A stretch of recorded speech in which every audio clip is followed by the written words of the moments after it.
Tem edição nova da Revista Oeste no ar a partir dessa sexta-feira. Branca Nunes, chefe de redação da Oeste, nossa diretora aqui de jornalismo. Tudo bem, Branca? Bem-vinda, bom comecinho de sexta-feira. O que você conta pra gente dessa nova edição? Machucou a mão? O punho? Machuquei, Dri. Foi um acidente caseiro. Caramba, melhoras. Obrigada. Bom dia, Dri. Bom dia, Marina. Bom dia, Paula. Bom dia, audiência do Oeste com Elas. Dri, vou trazer as novidades dessa edição que acabamos de publicar, começando com a capa, a reportagem de capa, assinada pelo J.R. Guzzo, que ele mostra, né, que no Brasil hoje o que a gente está vendo é a condenação de réus antes do julgamento. E o Guzzo chama atenção que isso é privativo dos sistemas judiciais da Coreia do Norte, de Cuba e de outras ditaduras por aí. Então, o que acontece hoje? O que a gente vê hoje no STF? Você tem uma lista de culpados, daí eles já escolhem a pena de cada um, depois eles montam o que o Guzzo chama de um cenário Projac, de um julgamento, com juiz, promotor, advogado, defesa, e daí a imprensa finge que aquilo está sendo um julgamento e que aqueles réus estão sendo condenados naquele momento e não que já foram condenados previamente. Foi isso que aconteceu nessa semana, na sessão do STF, que tornou réus os 6 integrantes daquele suposto núcleo 2, né, do suposto golpe de Estado que teria sido arquitetado durante o governo de Jair Bolsonaro. E também foi o que aconteceu, e daí a gente chega numa outra reportagem do William Grisafes, com a Adalgisa Maria Dourado, que é uma mulher de 65 anos, presa no 8 de janeiro, que foi condenada a 16 anos de prisão, acusada de ter participado deste golpe de Estado, mas enfim, ela nem participou, segundo a defesa dela, do quebra-quebra que ocorreu na esplanada dos ministérios, na Praça dos Três Poderes, naquele 8 de janeiro. Então, o que acontece com a Adalgisa? Ela está presa na colmeia e ela sofre de depressão. Segundo o laudo médico, ela tem tontura, tem arritmia cardíaca e tem tendências suicidas.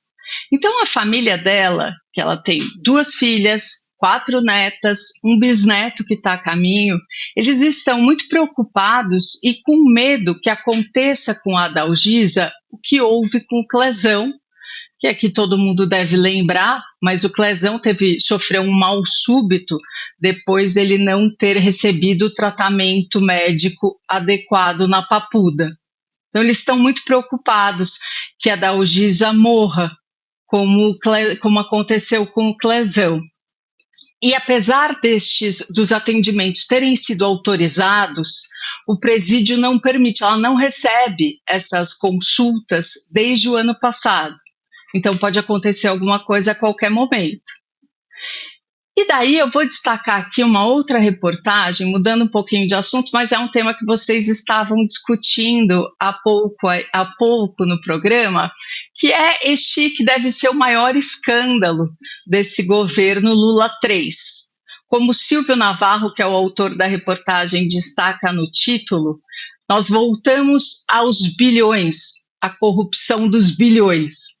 Depois do mensalão e do petrolão, agora você tem essa fraude no INSS. E uma curiosidade é que o petrolão, que até agora era o maior escândalo de corrupção que o Brasil já tinha presenciado, foram desviados 6,2 bilhões. E agora, essa fraude, tudo indica que ela está em 6,3 bilhões, ou seja, maior do que o que aconteceu. E o que era, né? O que a gente via? Como era esse esquema? Os sindicatos e associações cobravam uma taxa como se os aposentados e pensionistas tivessem autorizado a cobrança dela, só que isso nunca tinha sido autorizado e eles não percebiam. Como não era uma quantidade muito significativa, um valor muito significativo, aquilo era desviado e eles não percebiam. Mas se você desvia aqui um pouquinho, desvia aqui um pouquinho, chegamos aos bilhões, voltamos aos bilhões. E daí os personagens aí também já apareceram em outros escândalos, e entre eles temos o Carlos Lupe, que é o ministro da Previdência Social, que tem aí suas digitais nesse novo escândalo. Da matéria para a gente acompanhar, né? Inacreditáveis os assuntos, os temas, cansativos, repetitivos, mas é preciso e necessário. Estou já bastante curiosa para devorar essa nossa nova edição, a de número 266. Um beijo grande, melhoras no braço, obrigada pelas informações, bom trabalho e fim de semana. Ótimo programa. Obrigada. Branca Nunes, sempre bem-vinda aqui em Oeste com Elas. Olha, coloca aqui de novo a capa da Revista Oeste, só para a gente ver que interessante, né? Imagina que excelente esse artigo, J.R. Guzzo que escreveu, hein? Essa vergonha sobre esse julgamento absurdo do Núcleo 2, né? Tudo que a gente acompanhou a gente acompanhou inclusive o julgamento ao vivo aqui em Oeste com ela, né? Tem também essa corrupção agora, mais uma vez no Brasil. Não é possível a cara de pau, a insistência nisso. Fraude no INSS pode chegar a mais de 6 bilhões. Correios, lembra, Marina? Itaipu, comentamos aqui.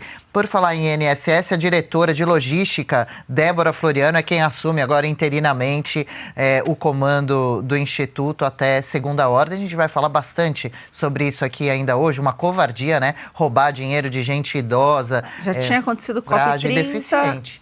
A COP30 sem licitação, né? Aquela empresa lá estranha que a Janja quase virou uma das dirigentes.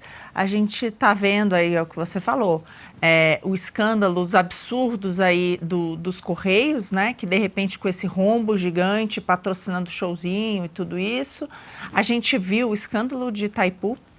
Impressionante, absurdo. Metade de todos os gastos estão lá numa conta chamada Outros, altamente suspeita, com um monte de financiamento de coisa maluca e a gente pagando via conta de luz, né? Todo mundo pagando via conta de luz esse preço. E agora, para fechar com chave de ouro, extorsão de velhinhos. Só faltava essa agora no governo Lula.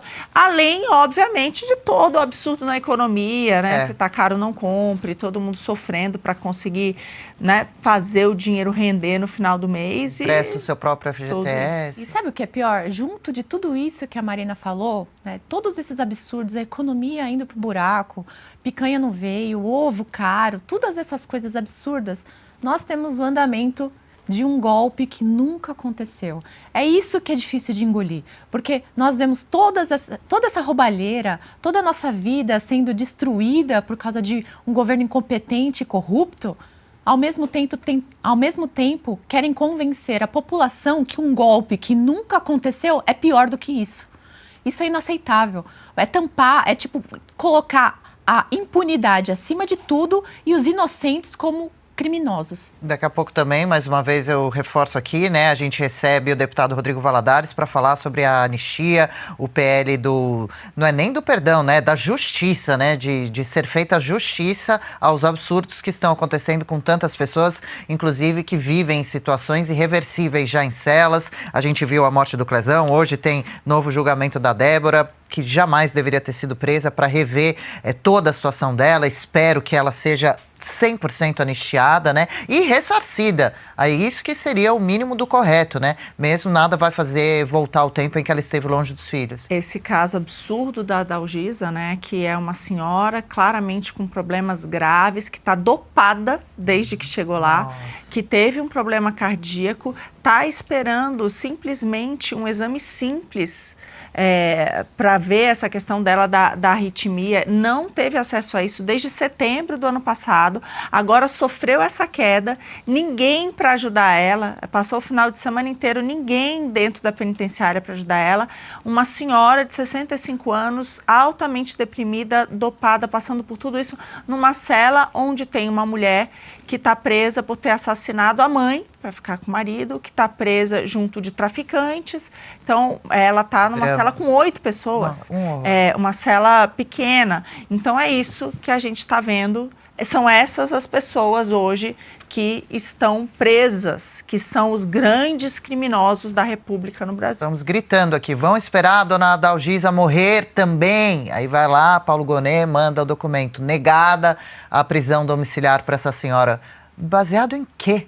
E olha, a gente está aqui falando da Revista Oeste, o William Grisafes, nosso repórter, escreveu uma matéria contando todinha a história dessa senhora, tem nova matéria falando também sobre o assunto, e quem não é assinante da Oeste está perdendo aí, ó, a matéria do J.R. Guzzo, relembro aqui por cima, Constantino, Fiuza, Piotto, Dagô, Ana Paula Henkel, Caut, Pavinato também escreve para o Oeste. Caso você já seja um assinante Oeste, obrigada pela confiança e força para que o nosso trabalho siga acontecendo e a todo vapor. Caso não seja, faça parte do nosso time também. Tem acesso a excelentes matérias escritas por alguns, citei aqui, dos melhores jornalistas do país. O QR Code está sempre na tela aqui na nossa programação. Acesso rápido.